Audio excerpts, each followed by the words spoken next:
สวั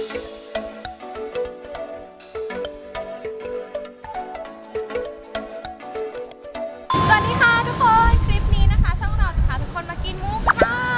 ซึ่งวันนี้มันเป็นวันชีสเดย์ของเราเพราะว่าร้านที่เราจะพาทุกคนไปกินเนี่ยมันจะมีชีสไม่อั้นเลยนะก็จะเป็นหมูกระทะแล้วก็ซีฟู้ดอยู่ในนั้นด้วยแหละชื่อร้านว่าแม็กหมูกระทะอยู่ระหว่างซอยอินธรรมระ 10-12 ก็ใกล้ๆกับ BTS สะพานควายเดี๋ยวเราจะพาทุกคนเข้าไปดูว่าเขามีอะไรให้เราทานบ้างนะ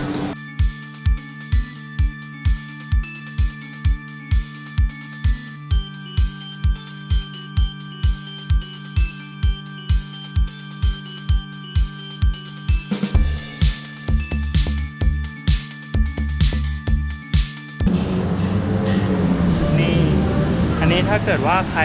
กินแบบ299เขาก็จะมีสติกเกอร์สีเขียวให้แบบนี้จะติดที่มือไม่รู้ว่าเราสามารถตักได้ทุกอย่างถูกไหมใช่อันนี้ก็จะเป็น3ชั้นลมควัน3ชั้นหมักหม่าล่าเหรออ๋อเนี่ยอันนี้น่าจะเป็นลมควันส่วนนั้นน่าจะเป็นหม่าล่าสีปีขนาดนั้นนะตรงนี้ก็จะมีเป็นพวกหมูพริกไทยดำแล้วก็หมูนุ่มนี่อันนี้น่าจะเป็นหมูพริกไทยดำเพราะว่าเห็นความพริกไทยอยู่นะจ๊ะขี้ไปทุกคนดูชวบเห็นไหมเจออันนี้เป็นมุมผักนะเขาก็มีให้เลือกหลายอย่างเลย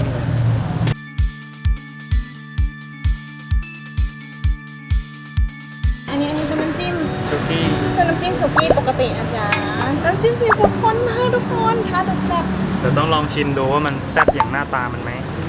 คล้ายน้ำจิ้มเหมือนลูกชิ้นเลยถ้าเป็นลูกชิ้นพวกของทอดป่ะน้ำจิ้มของทอดเลย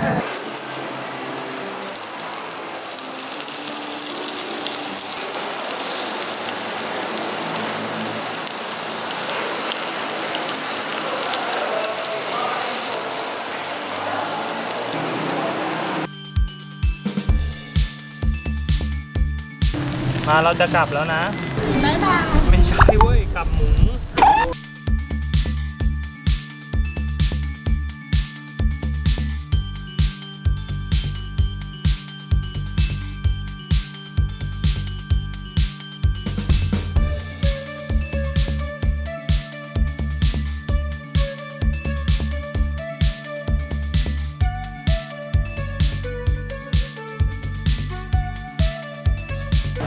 อยากกินหอยเชลล์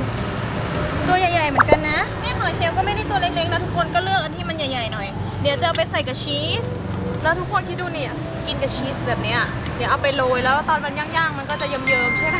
แล้วก็เนี่ยเอาปลาหมึกด้วยไปเอาปลาหมึกกันเนี่ยปลาหมึกไหมคะปลาหมึกไหมคะ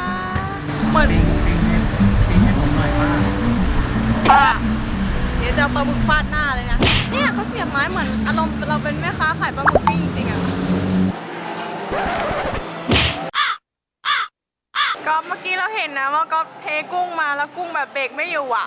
มันยังสดอยู่ไงมันยังไม่ตายไม่ใช่มันตายแล้วก๊อฟนั่นแหละ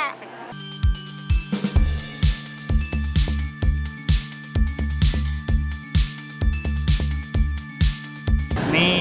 มีหัวแก้วด้วยแดงเลย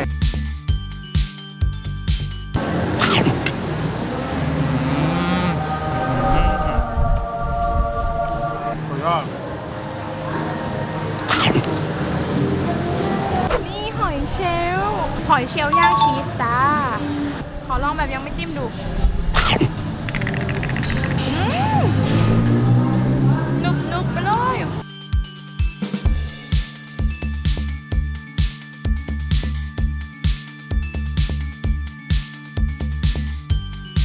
นี่ทุกคนเมนูใหม่เราเขียนเองกุ้งภูเขาไฟชีส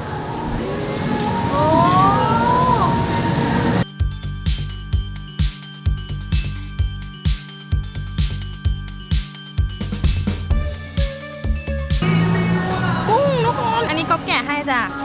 เป็นปรากฏการณ์มากเลยก๊อฟแกะกุ้งให้นานๆทีนะจะแกะกุ้งให้กินมันต้องเป็นกุ้งที่อร่อยมากๆแน่เลยเพราะว่าก๊อฟแกะให้จิ้มเลย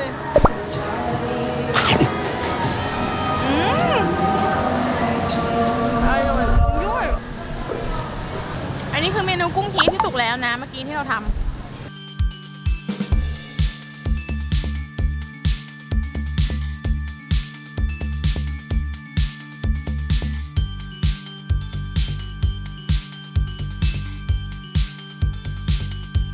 นี้เป็นปลาหมึกย่างกับซอสซีฟู้ดแซ่บๆ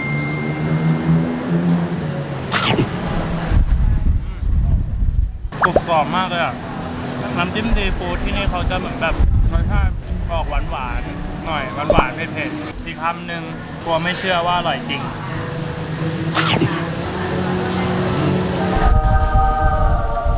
กรึบๆเด้งๆมาก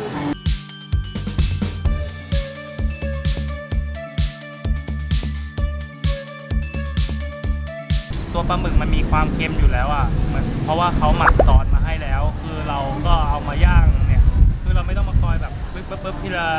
ละชิ้นเราวางทางไม้ปุ๊บเอามาจิ้มกินได้เลยแบบนี้แถมอีกรอบหนึ่ง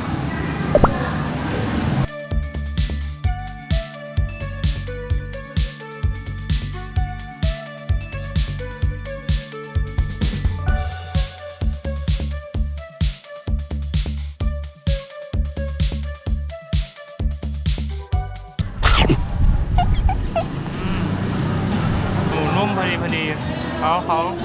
หมักมามันหอมเครื่องเทศมากเลยอ่ะดีตรงนี้ก็เป็นโซนของทอดของพร้อมทานนี่อันนี้เป็นเบคอนพันไส้กรอก ไม่ใช่กล่องทอดล้วนๆส่วนอันนี้ ชีสเหรอ ชีสบอล ทุกคนอันนี้คือชีสบอลเดี๋ยวเราจะเอาไปหมดถาดเลยได้ไหมก๊อฟ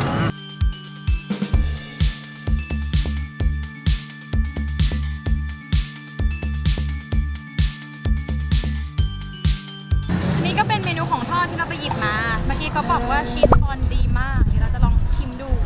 ป้อนเหรออยากกัดเพื่อให้ทุกคนดูชีสข้างในหน่อยก็ปิดโอ้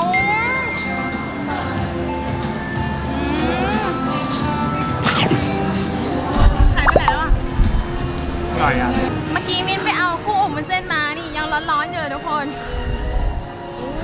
ยน่ากินเนาะกุ้งอยู่ข้างล่างนี่มีกุ้งหลบอยู่จ้านี่เขาก็มีน้องกุ้งมาให้เราด้วยนะไม่ใช่มีแค่วุ้นเส้นอย่างเดียว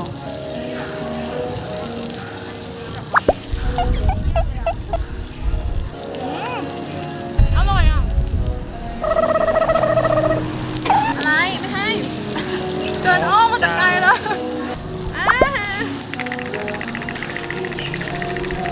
อร่อยเนาะเอาปรุงรสมาให้แล้วมันมีความแบบเค็มๆหวานๆอยู่ในเนี้ย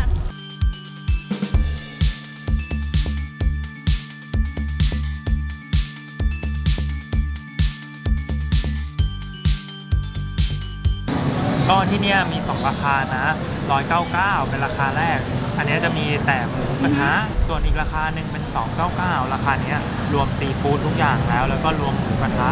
ด้วย ชีสด้วย ชีสด้วย ก็ถ้า ใช่ ใครกิน299เขาจะสติ๊กเกอร์แบบนี้มาแปะที่ข้อมือให้เราคือเราอ่ะจะกินได้ทุกอย่างนะ แต่ว่าราคาเนี้ยยังไม่รวมน้ำนะ ก็ที่นี่ถือว่าใช้ได้นะทุกคนกุ้งเขาพวกอาหารทะเลนี่ก็สดโอเคอยู่เนอะ